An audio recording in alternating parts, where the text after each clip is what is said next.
great friends sitting here. I was surprised too for a while, but then I got to know them all recently, and yeah, I wouldn't want them giving a speech either.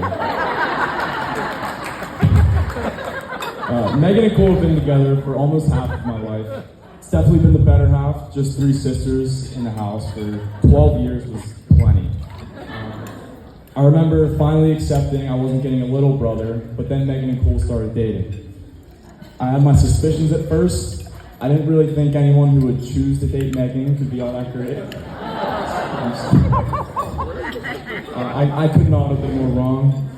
They started dating when I was in 6th grade. I met Cole after a Friday night football game. I got in the car afterwards, and he was sitting there. I was, who the hell is this guy? The next morning, he was there again, and the next morning, and the next morning. Pretty much how the next 8 years went. I could stand up here all night and talk about great memories we've had over the last 8 years. I'll stick to my personal favorites, which were our spike ball games. A few years ago, pre-COVID, into COVID, it was the expectation we would play spike ball for hours a day. Cole would show up to our house with an entire wardrobe worth of clothes to change into afterwards. It seems over the top, but if you've ever seen Cole play spike ball, completely necessary. I don't think he's ever made it through a single game without diving through a bush or tearing his meniscus for his senior year soccer season. If you know Cole, you know that's how he approaches everything. He's always going to give 100%, and it's exactly how he is in his relationship with Megan. Unfortunately, when it comes to Megan, your all sometimes isn't enough.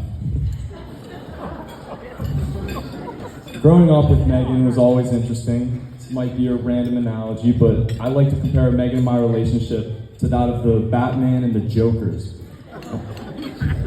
From the outside, it appears we're always fighting, never getting along, maybe each other's arch nemesis.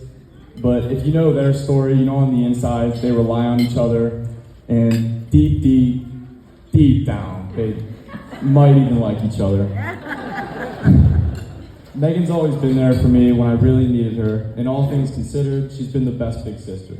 I would like to tell you, Megan, that for all the arguments we've had and all the times we've been at each other's throats, it will never overshadow you being the reason that I've had a big brother for the last 8 years.